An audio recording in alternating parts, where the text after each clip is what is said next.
За та бүхэндээ 17 дугаар хичээлийн өнөөдөр зааж өгье. Тэгэхээр авиа зүүн дөрмөр бүгдээрээ үгийн төгсгөлд орсон болон өргөлтгөө үеийн TURE-ийн нийлэмжээс ч гэдэг авиа гарна гэдэг дүрмийг үзье.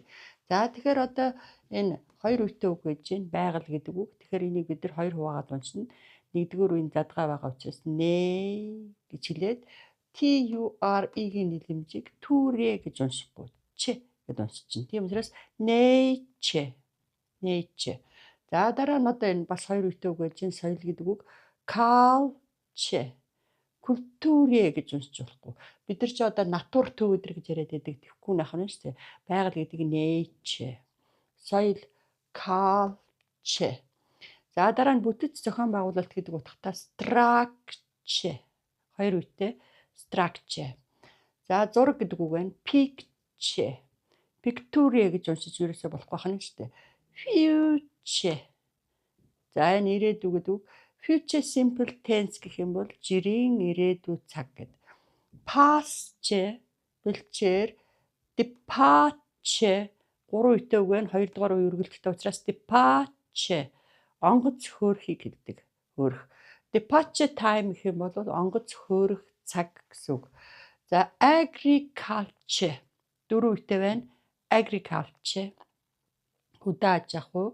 За энэ бүрэлдэхүүн үг байна. Infrastructure. Дэд үтц гэсэн үг.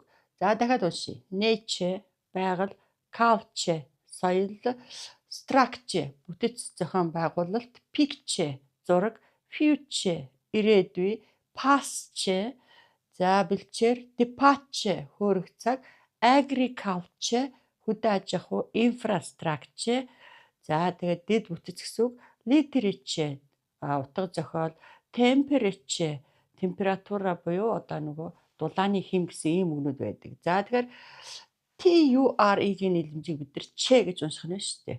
За хэл зүүн дөрмөөрөө бүгдээрээ have to, have-ийн араас to гэж байгаа.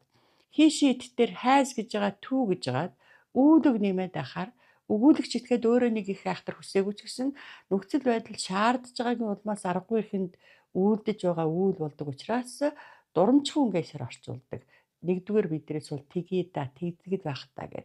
За мөн одоо ерөнхийд нь бол тэхээсээр арга алгаа гэж орчуулдаг. Энийг must буюу одоо тэгэх ёстой гэдэг ийм баймжтай холж утгаж болохгүй шүү. Have to нүдэнд харагдлаа, тэхээсээр арга алгаа. Тгий да гэж орчуулна. За тэгээд одоо энийг бол товчилсан хэлбэр буюу хар ярианд болохоор have got to буюу одоо энэ gotcha. Gata гэж бичсэн байгаа боловч тэн чэжрхүү болчдөг учраас gotcha. Тэгэхээр have to гэж ярих gotcha гэж гад үүлэг нэмэх хоёр бол яг адилхан тэхээсээр аргалгаа гэсэн утгыг гаргадаг. Жишээ нь I gotta buy this picture of nature. Ингэж ярьсан ч болно. За дэлгэрэнгүй хэлбэрээр I have to buy this picture of nature. Би энэ байгалийн зургийг худалдаж авахсаар аргалгаа. Худалдаж авъя да одоо. Авдаг л байх та гэд миний хоолойны өнгө айсанд болохоор одоо дурамжхан өнгө айсан байж шít. Өөрөө нэг их айхтар хүсээгүй ч гэсэн.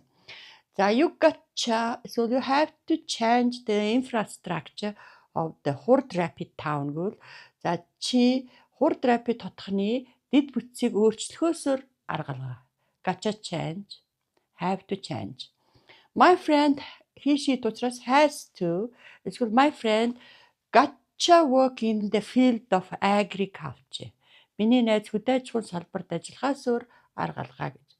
They gotcha join our team. Тэд нар манай багт нэгдэхээсөөр аргалгаа.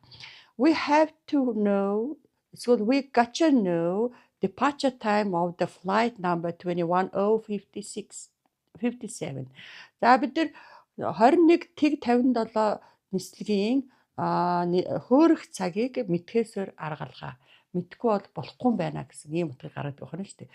За тэгэхээр та нар одоо wanna гэвэл хүсэж байна, gonna гэвэл тэхээс тэгэх гэж байгаа, gotcha гэх юм бол тэхээсээр аргалгаа гэдэг учраас энэ гурван жишээн дээр үйл өгүүлнүүдгээ нэмээд сайхан өгүүлбэр зохиол гаргав. Жишээ нь I want to buy a car гэвэл одоо би I gotcha go I wanna buy a car гэвэл би машин худалдаж авахыг хүсэж байна.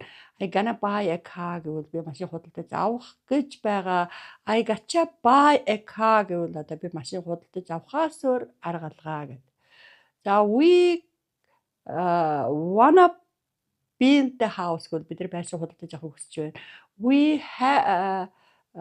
gonna build the house гэвэл бид нар байшин барих гэж байгаа.